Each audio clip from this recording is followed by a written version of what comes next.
അങ്ങനെ കാത്തിരിപ്പിനൊടുവിൽ രേഖാചിത്രത്തിൻ്റെ official OTT release തീയതി ഇപ്പോൾ ആരാധകർക്ക് മുന്നിൽ പുറത്തു വന്നിരിക്കുകയാണ്.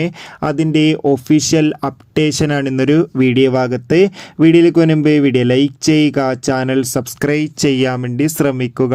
ആസിഫ് അലി, അനുശ്വര രാജൻ എന്നൊക്കെ പ്രധാന കഥാപാത്രങ്ങളായെത്തിയ ചിത്രമായിരുന്നു രേഖാചിത്രം.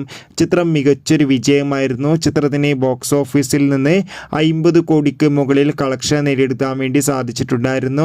അതുകൊണ്ട് തന്നെ എല്ലാ സിനിമാ പ്രേമികളും ഒരേപോലെയാണ് രേഖാചിത്രത്തിൻ്റെ OTT റിലീസ് അപ്ഡേഷൻ അറിയാൻ വേണ്ടി കാത്തിരിക്കുന്നത്.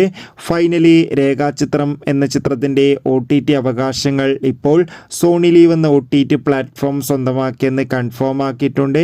ചിത്രമിതാ ഈ വരുന്ന മാർച്ച് മാസം 7-ാം തീയതി OTT റിലീസ് ചെയ്യുമെന്ന് ഒഫീഷ്യലായി കൺഫേം ആക്കിയിട്ടുണ്ട്.